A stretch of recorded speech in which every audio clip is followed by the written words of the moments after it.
Hey guys, how's it going? My name is Christian Wilson. I'm one of the co-founders of Anthem of Hope, and I'm also on staff here at Purpose Church on our creative communications department. I'm going to be sharing a little bit about myself, my struggle with mental illness growing up, and what we currently do at Anthem of Hope. So when I was about 5 or 6 years old, I was diagnosed with OCD, or obsessive compulsive disorder. And what this disorder is basically I would have these obsessive compulsory thoughts that would then lead into actions that were completely irrational. So I was constantly counting things. I would tap walls over and over and over again until I had a right number of taps. I had motor tics, kind of similar to Tourette's. I had vocal tics, to where I would make noises and not even realize I was doing it. I had germophobia, so this complete irrational fear of germs. I would wash my hands like 40 times a day. It was actually really unhealthy for me. And growing up, that was really hard because I felt that I was different and I felt like I was kind of an outcast, and I had no idea why these things were happening and why I was so afraid to touch things and why I was constantly tapping walls and making noises and all this stuff that I didn't have an answer for. So growing up, that was kind of hard for me to come to terms with and understand is why I was this way and other people weren't. And then when I was about 13 or 14, I was diagnosed with severe anxiety and chronic depression, which is basically a lifelong depression. It's something that is in my brain. It is part of the chemical makeup of my brain, and is something that I will probably not be cured from. So that is something that I've dealt with my entire life, and growing up, especially in the church, that was really hard for me. I was in a church that was very conservative and legalistic in their views, to say that they thought a lot of these things were of spirits, they were evil. If I had depression or anxiety, it was because of some sort of sin that I hadn't asked forgiveness for, or God was punishing me for something that I had done in my life. Which, coming from a 13, 14-year-old looking for help, I didn't like that. And I struggled with the thought of a God who I was told was punishing me for something that I couldn't control. So that eventually led to me stepping away from the church, and I had a really, really, really hard time with that. My depression got a lot worse, and when I was about 14, 15, I struggled for a very long time with thoughts of suicide and wanting to contemplate suicide. And that was a really, really dark time in my life. I'd already left the church. My depression was probably at the worst it had ever been in my life. I had no hope. The only person that was really there for me was my dad and my brother. I felt I had kind of been outcasted from the church. I wasn't attending church at the time because I felt that I was kind of shamed for what I was going through. And that was very, very difficult for me. So through high school, I had a really, really hard time with all of this. And even coming out of high school, I was still having a really hard time with this. And this was 6, 7 years down the line. I finally got to the point where it was so bad and I was so hopeless and lost and had no idea what to do with my life, that I, by my own choice, decided to go back to church. I knew that I had felt best when I was at church, when I had a really good community around me. So I decided to go back. And when I was about 19, I finally went back to church and had a couple pastors tell me something that I had never heard before, which was, it wasn't my fault. And it's really surprising that I had never heard that before.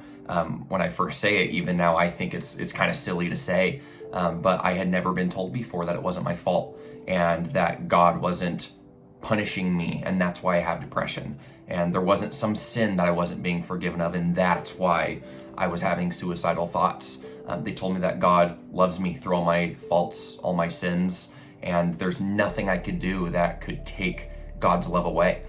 So that was completely outside of the box for me. I'd never been told before in a church that I was loved regardless of my mental illness, that my depression wasn't something that people or God would blame me for. And I really clung on to God in that moment and decided to keep doing the church thing. And so I stayed in church, and I mean, my life rationally changed. And it took me a little while to realize that my mental illness was exactly that. It was an illness. Just like somebody's heart could get sick, or their stomach, or their liver, or their kidneys. My mental illness was my brain being sick. My brain wasn't functioning how it's supposed to be.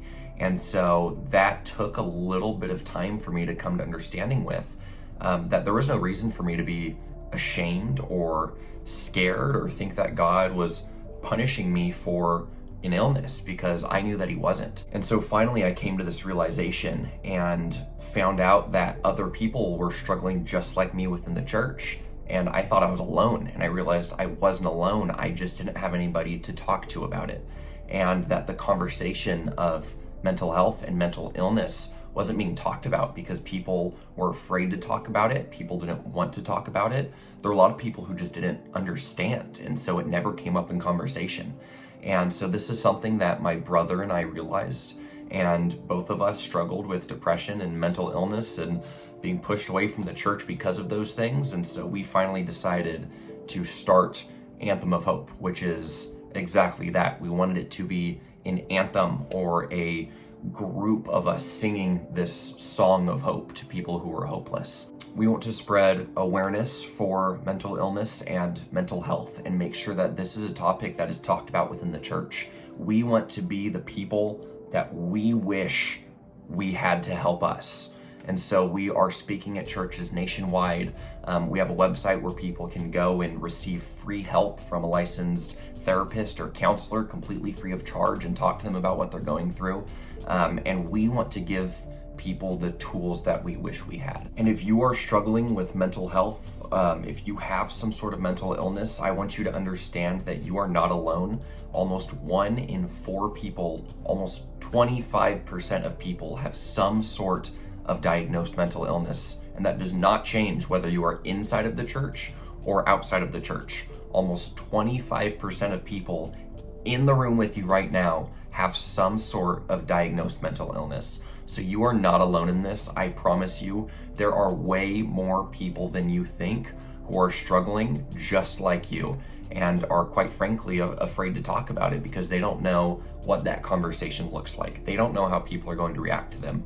And I was the exact same way. I was almost afraid of telling people about my mental illness, about my depression, about my OCD, because I was afraid how they would react to me.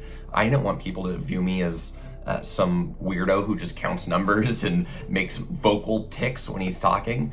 But what you need to recognize is that people love you, people care for you. There are people who want to hear what you are going through because they want to help you. And so if there's anything that I want to leave you guys with, it is this. It is okay to not be okay. I'm gonna say that again because I want you to remember this. It is okay to not be okay. The Bible is full of broken people. The Bible is full of people who wanted to die, who were depressed, who were alcoholics, prostitutes, tax collectors, people who were considered the lowest of the low, and God loved and used all of them.